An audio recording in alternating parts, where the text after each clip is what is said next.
Bom dia, gente. Dando continuação à nossa aula, vamos entrar em dois conceitos muito importantes, que é o etnocentrismo e o relativismo cultural.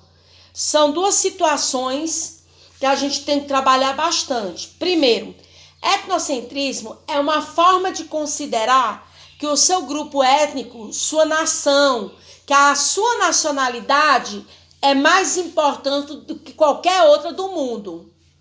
É aquele ponto de vista em que o significado vai voltado para o interesse do mais importante. Quando um sujeito, quando uma pessoa se considera superior aos demais. Então, isso é o etnocentrismo.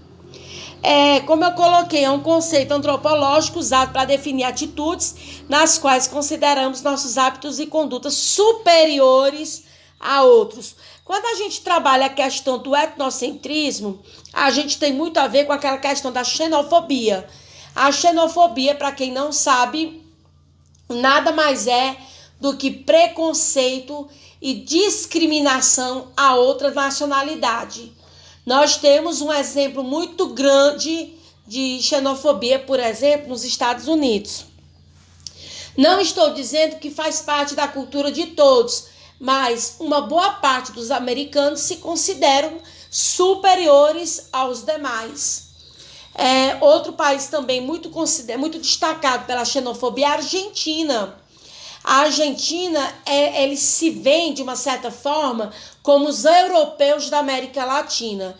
Então, isso é uma xenofobia, é um etnocentrismo. Existe uma grande discriminação com pessoas que vão para outros países. E, infelizmente, nós fazemos parte de um grupo que sofre muita essa questão do preconceito, que somos os latinos. Os latinos, eles não são bem vistos pelos americanos, certo? O etnocentrismo, ele transforma esse julgamento em uma coisa bem normal. Só que eu estou dando como exemplo a nacionalidade, mas o etnocentrismo também está relacionado à política, à sexualidade, ao feminismo, à questão racial. O racista, ele é etnocêntrico. O homofóbico, ele é etnocêntrico, certo? Nós temos que entender que a gente vive num mundo onde não cabe mais a questão do preconceito. Por que é que eu vou discriminar uma pessoa porque ele tem uma opção sexual diferente, ou porque ele é branco, ele é negro, ele é pardo?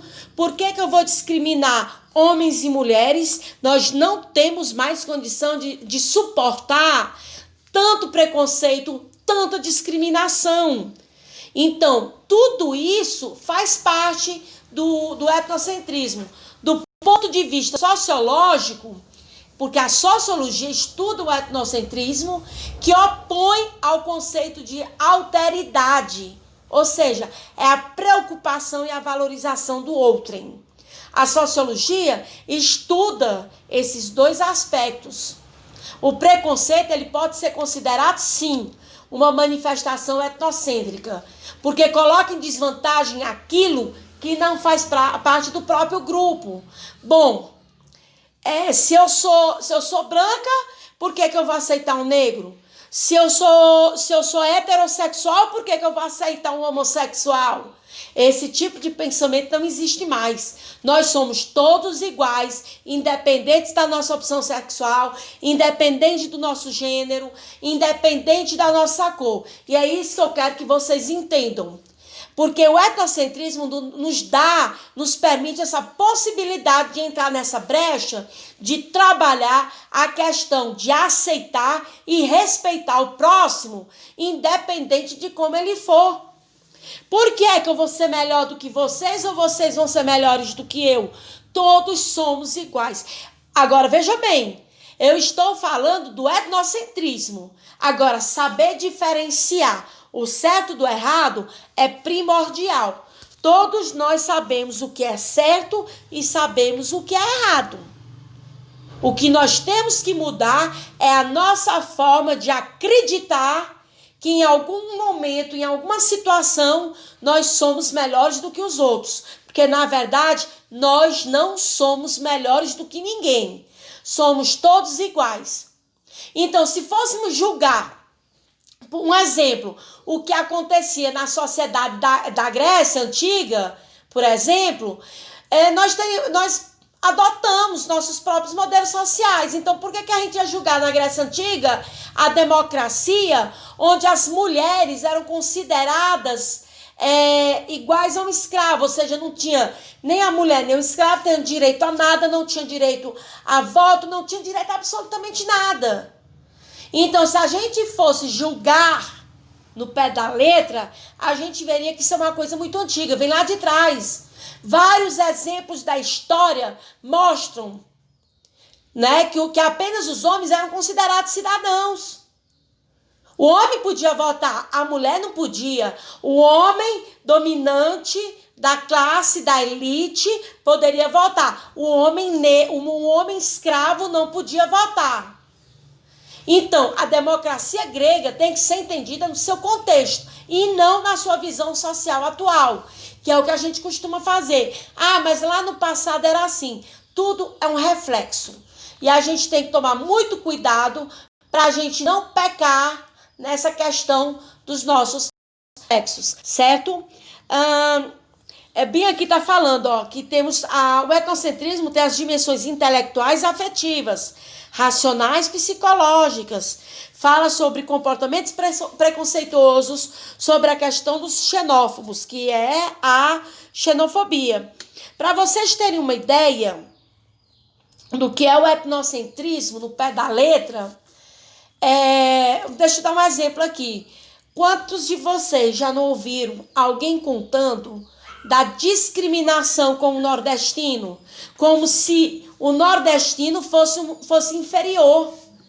Tem regiões do próprio Brasil, lá no sul, que se você chega com esse sotaque arrastado de nordestino, com esse vocabulário de nordestino, eles vão se considerar superiores. Isso é um etnocentrismo dentro do nosso próprio país. E vamos mais longe ainda. Vou dar um exemplo. Vou mais longe ainda.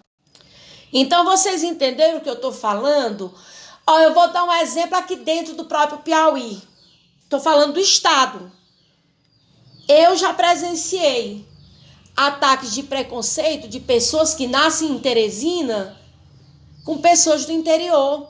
Eu já trabalhei em escolas, em Teresina, escolas particulares, que as pessoas que iam do interior eram vistas de outra forma. Eu tive alunos daqui de Pio Nono em escolas particulares renomadas em Teresina, que eram vistos como jovens que não tinham bagagem nenhuma de conhecimento.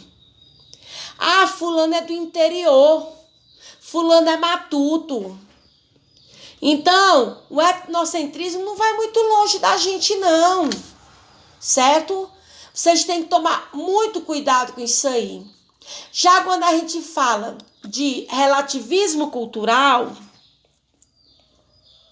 é quando o relativismo ele busca entender os valores culturais de uma sociedade.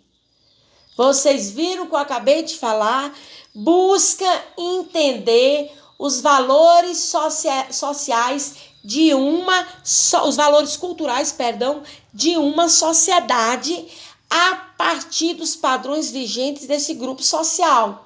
Isso quer dizer o quê? Que é um ponto de vista muito assimilado na área da antropologia, que percebe diversas culturas livres do etnocentrismo.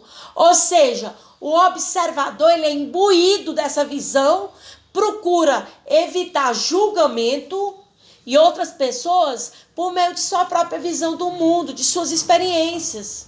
Ou seja, não existe uma cultura melhor, não existe uma cultura pior, não existe superior nem inferior.